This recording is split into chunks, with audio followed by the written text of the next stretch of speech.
Mosok ono kakak apa ngerabi apa? Adik piyambak. Ya, dalam hal ini nggak boleh kita meniru. Meskipun itu adalah syariatnya Nabi Adam. Ya. Meskipun kita ya wajib iman dengan Nabi Adam. Contoh meneh di antarane syariatnya Nabi Musa. Syariatnya Nabi Musa kuwi wong lanang rabi pira wae oleh. Ya, rabi 100 nggih monggo, rabi 1000 nggih monggo. Memang syariatnya Nabi Musa memperbolehkan itu. Mulanya kita rasa kaget, semisal satu contoh sakwuse erane Nabi Musa ana erane Nabi Sulaiman. Nabi Sulaiman bojone ya pirang-pirang. Bahkan atusan. Nggih. Niku mboten napa-napa, pancen syariate kaya ngono. Terus tekan syariate Nabi Isa. Syariate Nabi Isa iku wong lanang siji ya wajib rabi wong wedok siji, ora oleh tambah. Nggih. Tambah ora oleh kok selingkuh kan ngono. Nggih. Dadi loro mau mboten asal. Lah syariat Nabi Muhammad sallallahu alaihi wasallam wong lanang siji oleh rabi wong wedok papat. Iku nek nek wani barang. Artinya memang dalam hal-hal tertentu memang kita nggak boleh mengikuti. Tetapi dalam urusan keimanan wajib kita iman kabeh kepada mereka. Ojo koyo perilakunya utawa kelakuannya wong munafik. Nek sekiranya aturan itu kok cocok, dia melu. Tapi nek ora cocok, dia mau. Jadi semisal satu contoh yang pernah terjadi di zaman Kanjeng Nabi Muhammad sallallahu alaihi wasallam, wong munafik kuwi nek dijak perang ora rasa-rasa. Wong munafik nek dijak perang apa? Rasa-rasa. Tapi nek kelompoke Kanjeng Nabi Muhammad iku wis menang perang, untuk hasil peperangan pirang-pirang, dekne melu jaluk jatah. Jadi dalam urusan pasti jak perang dekne ora gelem melu, tapi nek dalam urusan pembagian ghanimah, pembagian hasil perang dekne disi. Ya. Ini kelakuannya umat Kanjeng Nabi Muhammad ya ono sing kaya ngono, ya. Wes pokoke atur bansos iku wis pokoke semangat. Wes pokoke royokan ning bali desa.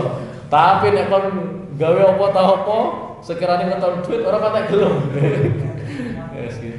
Tapi yang jelas iki sifatnya munafik, ya. Sifatnya munafik kita kudu ngerti. Dadi nek ana aturan Quran, aturan Islam, aturane pangeran kok nyocoki atine, nyocoki nafsune ndekne melu, tapi nek ora nyocoki dene ora gelem apa? Ora gelem melu. Ya. Walau sya'alan lamun ngersakake sapa Allah. Walau sya'alan lamun ngersakake Allah sapa Allah ladaba mengko yektine ngilangake sinten Allah bisamihim ing pira-pira pengrungune al munafikin. Bimakna asma'ihim kelawan arti pira-pira pengrungune al munafikin wa absarihim lan pira-pira matane al munafikin adh-dhahirati kang ketok. Kama dzaba kaya uliye ngilangake sinten Allah bil batinati kelawan mata batin. Bil batinati kelawan mata batin. Jadi intinya gini loh ya. Jadi koyo-koyo duweni kuping, duweni meripat ora ono fungsine. Jadi umpama pangeran ngilangno, pangeran yo kuwasa. Lah iki kaitane karo pendengaran kalian meripat. Nek cara dawuh para ulama bahwa pendengaran kuwi luwih utama daripada meripat. Jadi pendengaran kuwi luwih utama daripada meripat. Kemudian meneh nek ning gone kalangane para ulama iku ana istilah siji al-basar, loro al-basirah. Al-basar iku penglihatan mata, nek al-basirah iku penglihatan hati. Ya, penglihatan hati. Lah repote antara al-basar kalian al-basirah itu berkaitan. Ya, antara meripat karo mata hati itu berkaitan. Nek sampeyan kok ternyata iso nggih njaga mripate sampeyan saka perkara-perkara sing haram, maka atine sampeyan resik. Repote njaga moto ya abot. Nggih, banget abote ya. Banget abote. Kadang togone duwe kene yo nyawang akhir yo hasud. Jauh ora tau kerja kok iso duwe ngono nuyul ta piye. Akhirnya kan ngono ya gara-gara mripat, nggih. Lah nek mripate kita iku kotor, mata hati kita juga kotor. Mulane kadang ana para habaib iku nek tekwe sifat buta malah seneng. Soale apa? Ana jaminan mata hatinya resik. Wis paham ya. Dadi kok ono kaitane, ono kaitan. Lah nek teng kalangan para ulama yang terpenting itu adalah al-basirah, mata hati. Nek mripat itu ora penting, nggih. Sing penting apa? Al-basirah. Mulane kadang nggih wonten piyantun niku dalam kondisi buta, tapi ternyata piyambak iki paham Quran. Padahal dalam kondisi apa? Buta. Kok saged paham Quran? Keranten al-basirah, mata hatine kuwi urip. Lah kadang kita itu sing iso ningali malah ora paham. Gara-gara apa? Basirah wis mati. Sehingga sampeyan iso ngresiki basirah jenengan iku tergantung jaga mripate jenengan. Nek iso jaga tenanan, biasane basirah iku ya resik, tapi nek ora iso jaga ya aja harapan basirah napa resik nggih. Wa absarihim al-dhahira kama dhaba bil batinah. Innallaha satune Gusti Allah ala kulli syai'in ing atase saben-saben suci saakan ngersakake sinten Allah hu ing sya' qadirun iku mampu. Wa minhu lan iku setengah saking innallaha ala kulli syai'in qadir idhabuma utawi ngilangake perkara dzikira kang mesti tutur apa mah. Ya ayyuhan nasu he eling-eling manungsa ai ahla Makkah tegese penduduk Mekah. Iki asbabun nuzule pancen kanggo penduduk Mekah. Tapi sing jelas ngene nggih. Dadi kita kuwi nek ngerti bahasa-bahasa Quran secara umum, semisal ya ayyuhan nas wahai manungsa, iku berarti kanggo seluruh manusia. Meskipun awal mulane ayat itu gara-gara penduduk Mekah. Mulane nek ana ayat kok nyinggung tentang swarga, tentang neraka, tentang wong mukmin, iku akhlake kita, etikane kita, mestine kaya-kaya kita iku tegawe Allah. Semisal ya ayyuhalladzina amanu, he wong-wong sing iman. Kaya-kaya Allah Subhanahu wa taala iku ndhawuhi kita langsung. Akhlake kaya ngono padane. Kaya semisal iki nggih, ya ayyuhan nasu. Kaya-kaya Allah iku manggil kita, he menungso. Termasuk di antara menungso adalah kita. Supaya apa?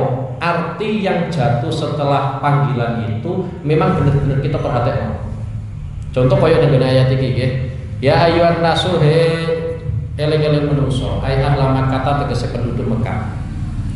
Ubudu nyembah sira kabeh ai wahidu tegese nauhidna sira kabeh. Nauhidna ya aja sampai ngarani pangeran loro utawa telu duweni anak, duweni bojo barang padha karo menungso wae. Wahidu nauhidna sapa sira kabeh rabbakum ing pangerane sira kabeh alladzi kang khalaqa kang nyiptakake sinten alladzi kum ing sira kabeh. Ai an saat tegese numpulake sinten alladzi kum ing sira kabeh walam takunu lan ora ana sapa sira kabeh syai'an iku suwi-wiji. Wis iki minangka seruane Allah Subhanahu wa taala, panggilane Allah Subhanahu wa taala. Soalnya nek kita nganggo standare wong-wong dhisik iku kita banget kriminale. Nggih, banget kriminale. Satu contoh kaya ngene nggih. Dadi nek ana wong adzan kita ora jawabi. Ora teko tok nggih. Ora jawab iku wis kriminal. Ya meskipun dia ora dosa nggih, tapi sudah dianggap apa? Kriminal. Cara menjawab ini kan gampang, Allahu Akbar, Allahu Akbar, ya sampeyan jawab Allahu Akbar, Allahu Akbar. Lalu jawabnya ora gelem, apa meneh marani. Jadi itu ya dalam disiplin ulama-ulama dulu itu sudah dianggap kriminal. Tapi iki menangka kepilih mawon nggih. Ya ayyuhan nasu butuh sing pertama yaitu kaitannya karo nyembah, karena memang ini adalah tugas kita. Ya, tugas kita itu adalah ibadah. Walane ning ayat liya dijelasno wa ma khalaqtul jinna wal insa illa liya'budun. Dadi aku nyiptakno jin, nyiptakno manusia tujuane tidak ada yang lain kecuali adalah ibadah. Lain ibadah itu adalah bahasa yang maknanya luas. Jangan dibatasi dengan ibadah-ibadah tertentu. Ya. Jangan dibatasi dengan ibadah-ibadah tertentu. Karena ibadah itu artinya adalah sampeyan nglakoni perintah Allah utawa ngedoi larangan Allah. Wis makna globalis ngono. Sampeyan nglakoni perintah Allah utawa ngedoi larangane Allah. Sehingga makna ini adalah luas. Utawa bahasa yang lainnya adalah perilaku yang mengarahkan kita ning ketakwaan. Ojo sampai dengan ibadah-ibadah yang sedang kita lakukan kemudian kita gunakan untuk memvonis orang lain, orang tersebut itu tidak ahli ibadah. Mulane sering tak sampai nggih. Dadi dhisik iku aku ya tau ditakoki muridku, nggih, pas isih pondok tau ditakoki muridku, lah ya wayah poso kok malah dodolan bakso. Nggih. Soale ning pondok wonten nggih wayahe sing santri-santri wayahe traweh, dadi ono sing dodolan bakso ya ono wong kampung nggih. Iki kadang ya di antara pitakone ya ngono nggih. Lah iya wayahe traweh kok malah dodolan bakso. Itu sebenarnya jawabannya kan simpel. Mbok piye-piyeno salat tarawih itu sunnah. Ya meskipun itu dianggap sebagai ibadah, tapi mbok piye-piyeno itu adalah sunnah. Sedangkan wong golek nafkah itu jangan-jangan standarnya sudah pada tahapan wajib. Baru kayak ono wong golek nafkah, akhirnya bojone ora jaluk-jaluk, anake ya ora jaluk-jaluk. Sehingga wong golek nafkah itu kastanya, derajatnya lebih dhuwur daripada wong tarawih. Karena nggak mungkin yang namanya sebuah kewajiban itu levelnya di bawah sebuah kesunahan. Mulanya saya mohon ibadah itu nggak usah dibatasi. Mulanya kadang ono wali-wali ku aneh, wali-wali ku nyentrik. Ono wali itu kadang malah nutupi kewaliannya lewat kerja. Iya mbak. Jadi dengan dia bekerja, itu gawe nutupi bahwa beliau adalah seorang wali. Soalnya wali orang wali kita no. Kadang ono repotnya wong, kadang kita no. Jadi wali orang seneng kita no. Biasanya sing pertama yaitu kaitannya ibadah ya, karena itu memang tugas kita. Kemudian meneh peseni para ulama, ya, peseni para ulama. Sampean kuwi nek ibadah, ojo sampai mengganggu kewajibannya sampai semeliu. Mulanya sampai Imam Malik, gurunya Imam Syafi'i, beliau nanti ngendikake karena ini kajiannya tentang ilmu ya. Beliau itu pada saat itu mengkaji tentang ilmu, utlubu hadzal ilma talaban la yadurru bil ibadah. Sampeyan kuwi nek golek ilmu, ojo sampai golek sampeyan ganggu ibadah sampeyan. Ganggu ibadah sampeyan. Wa tulubu hadzal ibadah talaban la yadurru bil ilmi. Sampeyan nek kerja nek ibadah iku ya aja sampe ganggu ning gone ngilmune sampeyan. Artinya kudu seimbang. Nggih. Bicaranya kudu seimbang. Artinya nisbatnya sampeyan kerja nggih. Karena sampeyan kastanya adalah orang-orang yang kerja bukan orang yang mencari ilmu nggih. Dadi kerja di sampeyan silakan sampeyan kerja, tapi piye carane aja sampe ngibadahi sampeyan ning gone Allah itu juga apa? Terganggu. Repotnya kadang kita fokus ning gone kerja, akhir ibadahnya terganggu. Utawa kadang ya ono sewalike, fokus ning gone ibadah tok salat duha, tok tapi ora gelem apa kerja nggih. Akhire bojone ya bengak-bengok nggih. Lah ya opo wayah golek kerja, golek nafkah kok malah salat terus nggih. Mulane cara dawuh Imam Malik kaya ngono nggih, utlubu hadzal ilma talaban la yadurru bil ibadah. Watlubu hadzal ibadah la yadurru talaban la yadurru bil ilmu. Lha iku sing repot. Nggih. Karena jarang kita yang seimbang. Nggih. Terus kadang fokus kerja, mikir kerja. Dadi pas salat iki mikir apa? Kerja.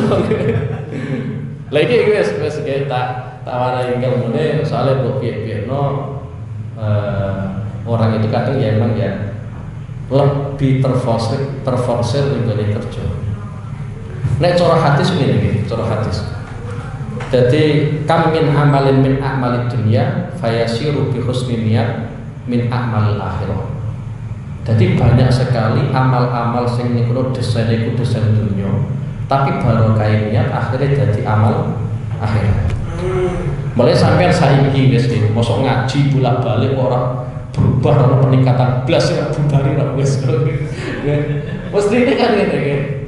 Semisal nisbatnya sampean kerja. Sampeyan niat ngono. Aslinya kan gampang. Semisal sampean kerja ya. Siji niat minangka ngistokno dawuh pengiran. Mbok piye kena pengiran iku ngendikano fa idza qudiyatis sholatu fantasiru fil ardi. Nek salat wis dan kerja. Jadi sampean kerja niati wis iki ngistokno dawuh pengiran. Iku sudah nilai plus. Jadi nisbatnya sampai kerjanya bentuknya apa wae, itu tetap nanti ternilai apa? Meskipun di mata orang lain, mungkin bayangannya itu adalah kedunya. Tapi kalau ulama sudut pandangnya kan tidak seperti itu. Kalau setiap orang yang kerja itu kemudian divonis itu kedunian, wong sing paling kedunian mesti Sayyidina Utsman. Sayyidina Utsman nate seneni Sayyidina Umar goro-goro kerja ning pasar. Jadi pada saat itu Sayyidina Umar itu pas jatah khutbah di Jumat. Ternyata Sayyidina Utsman ternyata tekan terlambat. Posisi Sayyidina Umar itu sudah mimbar. Lagi teko. Kaya kelakuane calon nom saiki lho ya. Lah aneh Sayyidina Umar ya. Spontan Sayyidina Utsman itu langsung ditakoki. Sekon diku sampean to? Jawab Sayyidina Utsman, saya di pasar. Mumpung piye Sayyidina Utsman iki kerjane di pasar. Kemudian meneh di antara yang disampaikan oleh Sayyidina Utsman, aku teko masjid iki mau wudhu tok. Lho kok malah wudhu tok? Mestinya sampean adus dhisik. Soalnya di antara kesunahan wong sholat Jumatan itu kudu apa? Tapi kan kita tidak mungkin kemudian menyatakan Sayyidina Utsman wong sing kedunian kan ora mungkin. Tidak sekelasnya lah kita mengatakan demikian. Masa Sayyidina Utsman mantune Kanjeng Nabi terus sampai narane apa wong kedunian. Mulane sampai nganggo hadis Kanjeng Nabi nganggo dalil sing disampaikan Kanjeng Nabi nggih. Dadi kam min amalin min a'malid dunya fayasiru bi husnil niyat min amalil akhirah. Suara iki. Biasa nih. Saya kira gendut gitu. Oke. Tadi Kanjeng Nabi ketika mamin amalin min amalid dunya fayasiru bi husnil niyat min amalil akhirah. Mulane sampai kerja satu contoh kita warai ngene siji sampai niati wis tokno dawuh pengen. Sing kedua wis tokno dawuh Kanjeng Nabi yo yen Kanjeng Nabi. Mbok piye kira Kanjeng Nabi kerja. Mbok piye Kanjeng Nabi kerja. Sing ketiga sampeyan niati mawon supaya keluargane sampeyan ora dadi wong jalo-jalo. Soalnya baru kayak sampeyan kerja, cara anake sampeyan bojone sampeyan jalo-jalo kan saya saru. Lah yo sing lanang kerja sing wedok apa jalo-jalo. Artinya dengan semakin banyak niat, otomatis pahalanya sampai berlipat ganda. Mulai di antara pesan guru-guru sampeyan piye carane ngamal sithik tapi niatnya akeh. Di antara yang dicontohkan yaitu dalam urusan nikah, biasalah biar bisa jomblo, biar bisa jomblo. Tadi contohnya sing sekiranya contohnya menarik, yaitu nikah. Sampeyan nikah misal niati yo ngamalno Al-Qur'an. Sing kedua ngamalno hadis Kanjeng Nabi. Sing ketiga niru Kanjeng Nabi. Dan seterusnya masih banyaknya. Nah itu semuanya adalah ibadah. Nisbate sampai kerja itu desain duniawi, tapi akhirnya menjadi amal Allah. Nah itu ya juga termasuk ibadah. Jadi butuh nih ini aja sampai artekno, kemudian itu dengan wujud apa?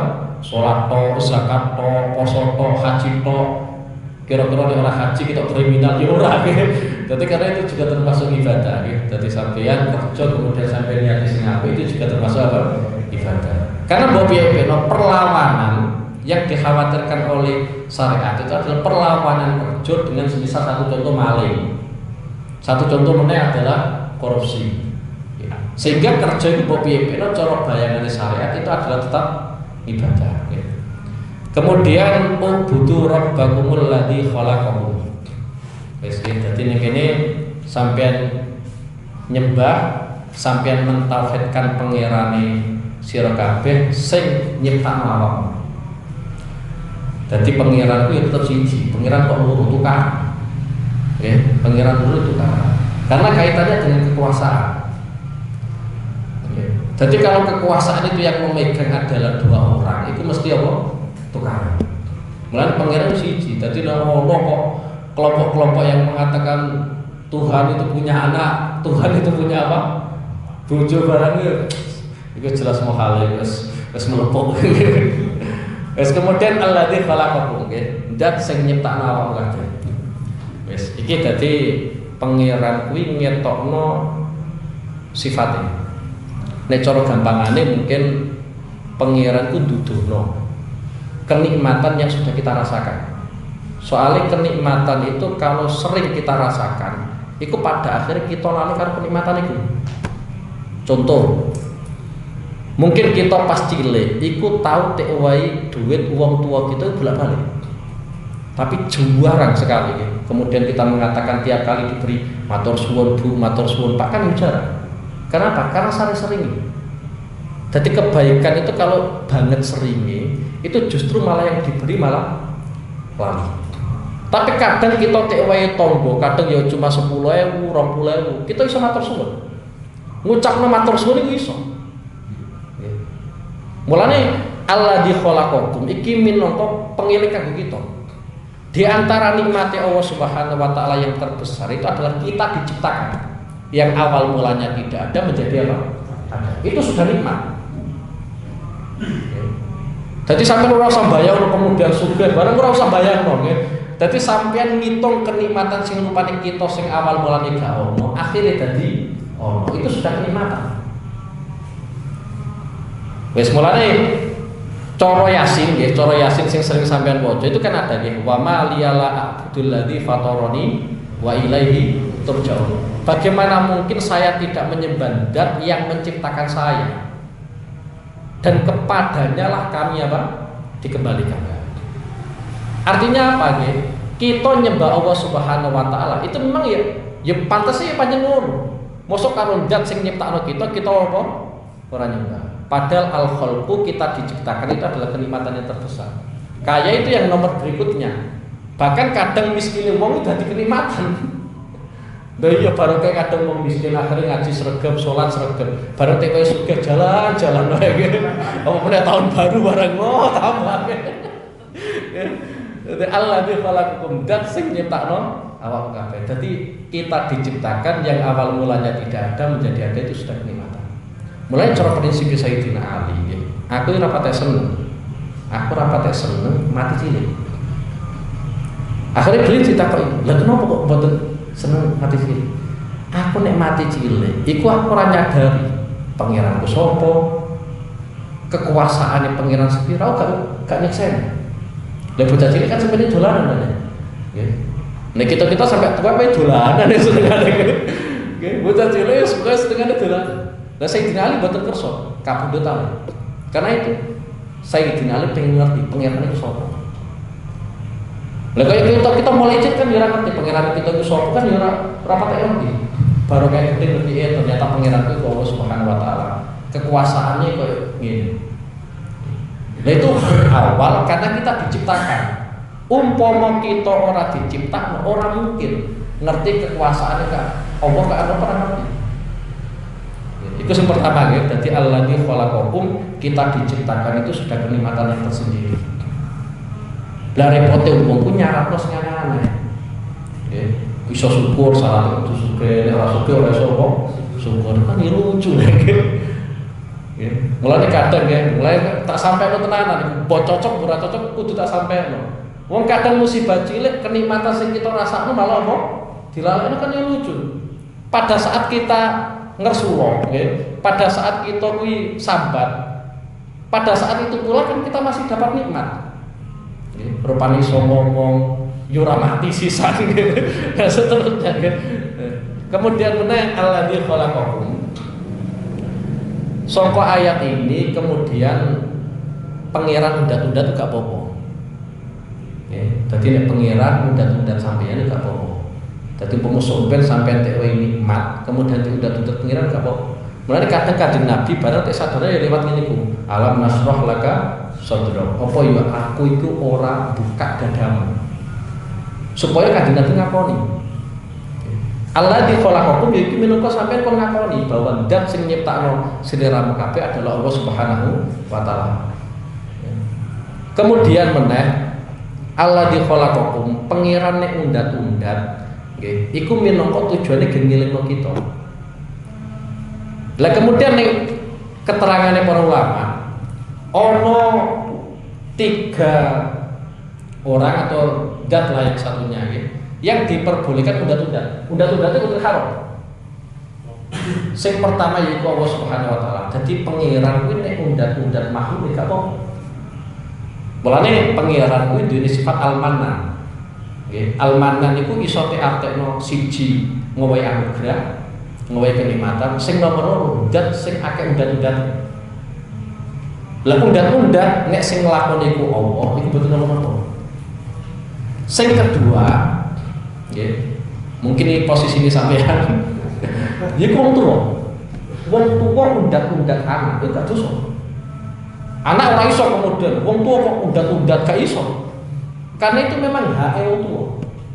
Dadi nek ono wong tuwa kok undat-undat, awakmu cilik tak rumah gede terus malah bantai aku, ora apa-apa. Lalu wong tuwa zaman akhir kan ngono, nolong sodok. Cilik tegedeno, gede te rumah gedene koyo ngene, bareng ngono lali karo apa? Wong tuane karo itu haknya orang tua. Sing ketiga, iku nek ono guru undat-undat murid e. Nggih. Mulane aku nek ulangi sareng kadang muridku tak intimidasi. Sampeyan aja wani aku. Sak huruf tak tuntun ning ngene akhirat, ngilang amal apikmu. Nggih. Kok sampeyan tak tuntun sak huruf ilang amal apikmu. Iku guru punya hak seperti itu. Iki kaitannya karo hukum ya, kaitannya karo apa? Hukum ya. Lah sing apik dadi wong tuwa ya usah undat-undat. Iki sing apik. Apik ya apik. Tapi umpama undat-undat ora arani haram, ya ora arani maksiat. Guru undat-undat ning gone murid ya ora apa? Maksiat ya ora haram. Tapi sing apik-apike guru iku ora sing undat.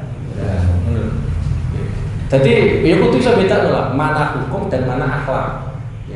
Nek ono wong tuwa kok undat-undat pancen iku hak. Lha yo wong njupuk hake kok gak oleh iki. Cara gampangane sampean untuk jatah bansos, njupuke ning gone balai desa. Apa sampean njupuk gak oleh piye ceritane? Sing ngalang-alangi malah carane ora oleh. Wis nggih. Dadi wong tuwa guru undat-undat gak apa-apa. Tapi dalam urusan akhlak, apike wong tuwa karo guru ora usah undat. Soalnya ya sering lah kita ngalami jadi wong tua kadang nyesel bareng di anak koyo ngono, nggih. Nakale koyo ngono serak ketulungan dan seterusnya, nggih. Alladzi khalaqakum ansaakum wa lam takunu syai'a. Wa khalaqala ibta'na sinten alladzina ing wong akeh min qablikum saking sadurunge sira kabeh. Min qablikum saking sadurunge sira kabeh la'allakum menawa sira kabeh tattaquna iku la'allakum supaya sira kabeh tatakuna iku padha wedi sapa sira kabeh bi ibadati kelawan ibadah marang Allah iku gawe ing siksane Allah. Wis dadi sing nyiptakno sliramu kabeh ya sing nyiptakno wong-wong sing sadurunge sliramu kabeh. Iki saking gedene nikmat rupa penciptaan. Lah tujuane ibadah iku supaya sampeyan ku takwa. Takwa ning kene perlu dicatat bahwa setiap ibadah yang baik itu bisa menjadi tameng kita terhindar dari siksa Allah. Jadi ibadah sing apik sekecil apapun bisa jadi tameng kita dari api neraka. Mulane Kanjeng Nabi nate ngendikano ittaqun nar walau bisyikki tamra. Sampai kudu iso menghindari api neraka meskipun yang sampean sedekahkan itu separuh kurma. Kurma siji sampean belah dadi lurus, separuh sampai sudah kono. Itu juga sebagai alat tameng bagi kita terhindar dari api neraka. Di antaranya meneh Kanjeng Nabi ngendikano uridat alayya ujuru ummati hatta al-qadatu yukhrijha minal masjid. Amal-amal api umatku kabeh teketokno ning ganjaran. Sampai ganjaran yang disebutkan belek sing ono ning masjid sampean tokno. Dadi umpama ana kotoran ning masjid sampean tokno, sampean resiki saka masjid. Itu juga dikasih pahala oleh Allah Subhanahu wa taala. Ternyata dawuh para ulama saka hadis iki karena setiap amal kebaikan itu adalah sababun lil maghfirah. Dadi penyebab dosanya kita disepuro Allah Subhanahu wa taala. Nggih. Mulane sampean ibadah sekecil apapun ibadah yang kita lakukan iku iso dadi tameng kita selamat saka neraka. Mulane cara dawuh Al-Imam As-Sayyid Zainal Abidin beliau ngendikano pengiran kuwi ngrahasiakno telung perkara ning gone telung perkara seliya. Sing pertama yaiku ngrahasiakno ridhone Allah ning gone taate kawula. Mulai taat itu buat cilik, buat gede, kita kudu bangga, kudu seneng. Karena apa? Karena ada peluang kita mendapatkan ridhonya Allah Subhanahu wa Ta'ala. Sampai ning gone hadis tek jelasno ana wong lanang ana wit iki mangkon ning gone dalan. Nggih, ana wit mangkon ning gone dalan, ganggu perjalanan. Ana wong lanang ngerti akhirnya wit sing mangkon, ya. Sing mangkon mu ketok. Ternyata pangeran saking senenge nyebabno wong lanang kuwi min ahli jannah. Termasuk wong sing apa? Ahli swarga. Padahal mau ngetok wit tok. Iku ora butuh pirang menit lah dibanding kita sholat dan seterusnya. Tapi baru kayak pengiran wis nyelekno ridhone pada saat lelaki tersebut ngetok batang wit, akhirnya yamin ahli jannah. Itu yang pertama. Begitu pula diantaranya Imam Junaid. Imam Junaid itu masyhur dadi wali Allah Subhanahu wa Ta'ala. Biasanya Imam Junaid ini cara wong Jawa ya. Imam Junaid. Itu beliau murid kata. Beliau murid kata, ternyata pada saat beliau meninggal, wis disarana ning kuburan, ternyata ono ulama ngipi ketemu beliau. Imam Junaid ditakoki, "Ma fa'alallahu bika?" Apa yang dilakukan Allah Subhanahu wa Ta'ala terhadap kamu? Kemudian Imam Junaid memberikan jawaban, "Tohat, okay. Tilkal ibarat, wafaniyat tilkal isarat, ila rukai atur roka tuha bil ghadati." Seluruh isyaratku, semuanya yang saya sampaikan ning murid-muridku sekian banyaknya, itu semuanya musnah, kecuali hanya beberapa rakaat yang saya lakukan pada saat pagi hari, yakni pada saat sahur. Jadi 2 rakaat atau 3 rakaat, nisbatnya sholat witir atau yang lainnya, kita lakukan, itu ternyata bisa menyebabkan pengiran ngelakoni bertindak kepada kita sesuatu yang baik. Mulane ibadah wis model apa ya lah, sing penting apa? Ibadah sing apik iku iso dadi tameng kita saka apa? Apike Allah. Tapi nek sampean pengen ngerti ceritanya para wali kita critakno gen sampean rada ya minat lah dadi wali. Masuk dadi wali ora minat ya saku lah. Ya ngene. Sampean kerja dina ora apa. Sampean kerja dina ora apa. Karena satu contoh diantaranya putrane Sayyidina Umar bin Khattab sing jenenge Abdullah itu nek rino ya kerja. Nek rino kerja. Polane suka. Tapi yang kuwi sedekah ya akeh ya. Kadang satu hari nate merdekakno budak sampai 100. Bayangno ya. Dadi nek budak cara gampang rego siji 50 juta wis ping 100 mawon. Dadi nek rino kerja. Tapi nek dalu nggih, nek dalu iku bener-bener waktu gawe ibadah ning pengiran. Memang nuansanya nuansa akhirat. Dadi agar dalu gak tau tuh. Tapi ibadah orang pergi torcak Quran rasa-rasa ngoten. Boleh ibadah. Lah beliau pun nek ibadah kan ono pembantu nih. Beliau gak ada pembantu. Nggih. Dari pembantu jadi sholat terus, ibadah pada beliau sholat terus. Engkau nek wis ketoke apa pegel sholat nggih, takon ngene pembantune. Wis sahur dereng. Nek jawaban pembantune dereng ya beliau sholat lah. Nggih. Engkau nek bar sholat kita kok nggih, wis sahur napa dereng? Dereng ya sholat. Sampai mati waktu sahur. Engkau nek wis mati waktu sahur, biasanya beliau itu ndonga karo istighfar. Sampai subuh, terus setiap dino. Pantes wae nek min ahli jannah. Lah kita nek dalu bangkong turu ae. Sampai kadang wae subuh ora tangi. Dadi sak urip-urip ora tau krungu adzan subuh, ora tau. Lah di antara meneh. Muridnya Imam Syafi'i sing jenenge Imam Ahmad bin Hanbal itu satu malam itu minimal 300 rakaat. Ya kaitannya karo sholat 300 apa? Rakaat. Jadi waktu kok saking barokah niku nek sing nglakoni wong lanang iso. Nek sing nglakoni wali-waline apa iso.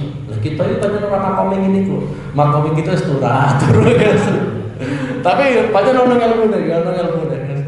Wes kowe sampean turu intine siji nek cara dawuhe salah satu dari Habib itu diantara simbol kita itu bener-bener ibadah itu sing penting takdiri pengiran sampai ridha. Wes kuwi lah nggih. Iku satu-satunya kunci. Jadi ini seperti sampai takdir kok turu wis pokoke gitu alhamdulillah turu ngono ya. Wes ngono ini ridho. Wes oh butuh la'allakum tattaqun. Wala alla utai lafat la'alla. Wala alla utai lafat la'alla fil asli ing dalam asline iku litaraji krono faedah taraji war wa fi kalamihi lan ing dalam gawe Allah taala litahqiqi krono faedah tahqiq la'allakum supaya faedah tahqiq alladzi rupane dan ja'ala kang dadekake sinten alladzi khalaqa tegese dadekake sinten alladzi lakum kedue sira kabeh al ardo ing bumi firasan ing lemek. Firasan lafat firasan halun terkipit dadi hal, firasan hale dadi lemek. Bisa ton tegese dadi lemek yuftarasu kang den gawe lemek apa bisa. La ghayata ora ana puncake iku maujud fi sharabati ing dalem atose.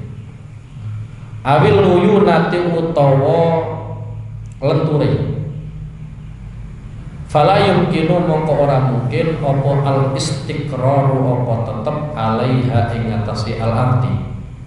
Al istiqraru apa tetep alaiha ing atase al ardi. Di antarane meneh salah satu wujud kekuasaane Allah, salah satu anugerah Allah ning gone kita sedaya yaiku kita tek panggonan ning gone bumi sing layak dadi lemek. Artinya bumi sing tek kersakno Allah Subhanahu wa taala, sing tek ciptakno Allah Subhanahu wa taala iku ya ora atus banget kaya watu. Dadi umpama sampeyan tantur iso ora kaya apa watu, tapi ya ora mentok temen-temen. Gak kepleset-kepleset to. Sithik-sithik ora ya akhirnya apa? Longsar.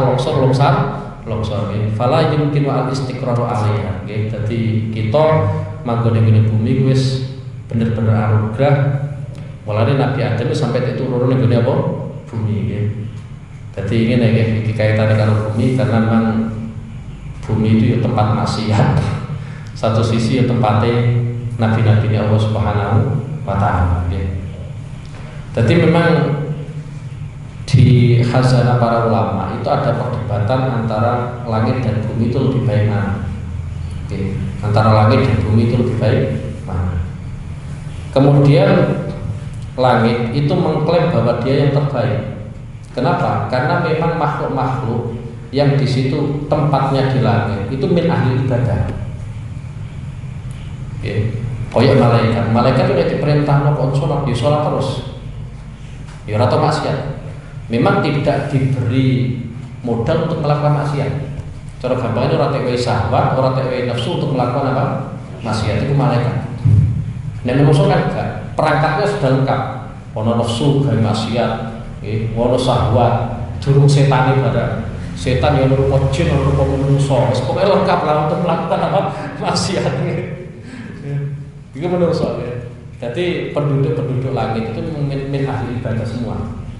Sedangkan penduduk bumi itu macam-macam, ya ono sing maksiat, ono sing ibadah. Tugas kita, peran kita adalah piye carane orang yang ahli ibadah itu nyaman dengan ibadahnya, dengan wujud ibadah yang bagaimanapun.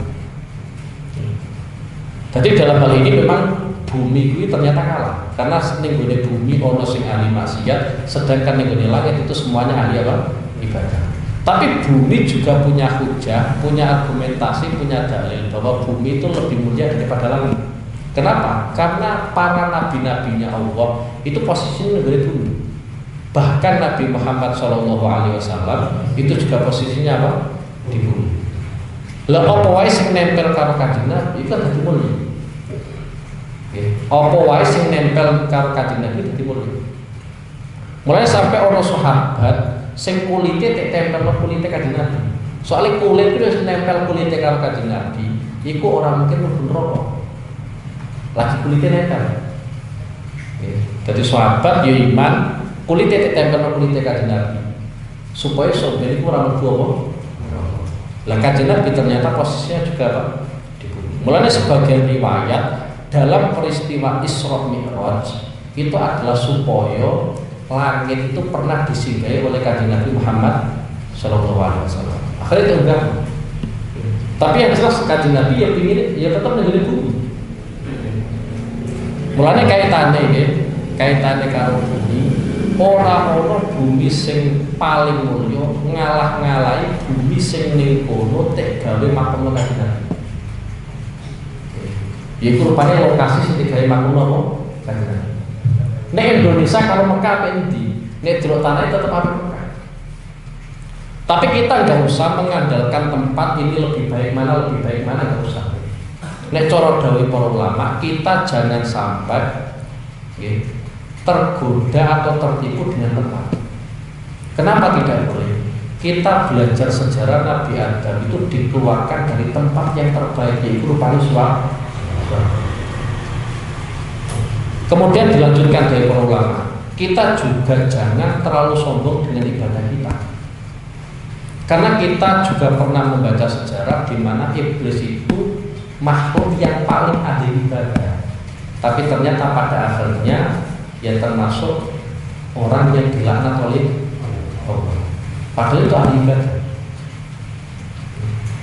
Jadi ya seperti itu ya. Jadi kaitannya karo bumi, karo langit itu pernah ada perdebatan yang seperti itu. Wasama alam langit binaan khalid jadi loteng.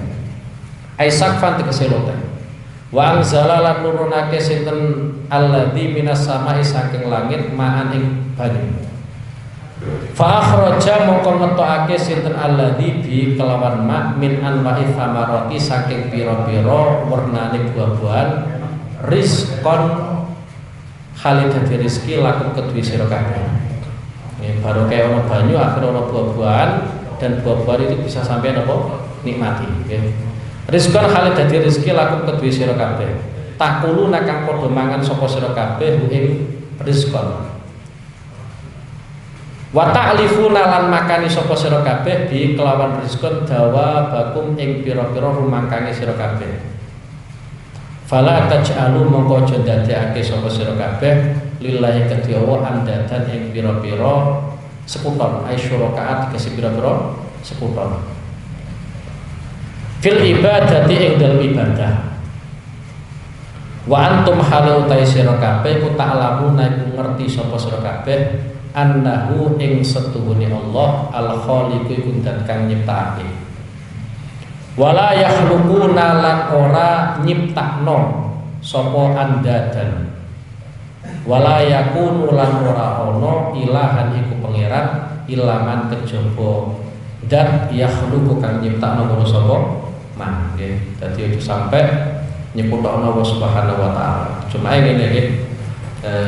Nek hati sekadang Nabi kuwi kadang kita itu memang nek sampai setingkatan nyembah itu boten. Apa menen delok daerah kita koyo ngene sampai dia sergap ngaji nggih, sampai seminggu full pegel. Pegel.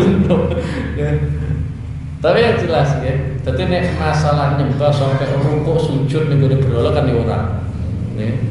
Nyembah Yesus kan ya ora, nyembah Siti Maria kan ya apa? Mboten nggih. Tapi kadang kita itu mendewa-dewakan sesuatu sing ning kono termasuk makhluk. Semisal satu contoh kaya ngene. Kanjeng Nabi nate ngendikane Taisa Abdul Dirham, Taisa Abdul Dinar. Cilaka tenan kawulane dirham, kawulane dinar. Jadi kadang mestine kalau kita hidup itu kan yang kita anggap paling penting itu adalah Allah Subhanahu wa taala. Tapi dalam kondisi tertentu kadang kita itu lebih mementingkan duit, kadang lebih mementingkan pekerjaan, kadang mementingkan apa? Keluarga. Lah orang yang seperti ini nek cara bahasa hadis sudah dikatakan hambanya uang, hambanya keluarga, hambanya apa? Pekerjaan. Makanya setiap kali sampai kerja, setiap kali sampai duit atau seneng duit, pada saat itu pula piye caranya kita tetap punya keyakinan yang paling penting dalam kehidupan ini adalah Allah Subhanahu wa taala. Ini sebagai satu contoh pada saat kondisi ono pembagian bansos utawa pembagian apa bantuan. Nek sampean ku bener-bener nganggep Allah Subhanahu wa taala paling terpenting, nek pas untuk jatah bantuan kita tampa yo rela. Nisbate pas ono bantuan kok ternyata kita ora untuk jatah, kita tetap rela. Iku nuduhno sampean nganggep Allah lebih penting daripada bantuan. Tapi kalau sampean masih punya mental pada saat ada bantuan, sampean nek entuk iku rido, nek ora entuk ora rido, iku isih abdul bantuan. Kalau lagi apa? Bantuan. Ini kenapa saya ceritakan nih? Soalnya zamannya Kanjeng Nabi model ini ya ono. Dan diantaranya adalah orang munafik. Wong munafik itu nek perang, itu penyenabut. Tapi nek pas pembagian ghanimah, dene nek untuk seneng, nek ora entuk, semangkle ra kapan. Iku berarti isih abdul ghanimah, nggih? Iku budake jaran. Tapi nek pada saat ada bantuan kita untuk boran kok kita ridho, itu berarti saya nganggep pengiran yang terpenting daripada bantuan. Tapi nek sifatnya kita pas untuk kok seneng, orang untuk kok apa ngurus wong alamat ya alamat. Jadi pas ono tikus kita bersuara di pengiran, pas waya panen ora eling zakate. Lah iku jenenge abdul apa? Terus abdul dunya iki abdul dunya. Bismillahirrahmanirrahim wa antum ta'lamun wa in kuntum fi raibin mimma nazzalna ala abdina fa'tu bi suratin min misli wa maulaya salli wa sallim daiman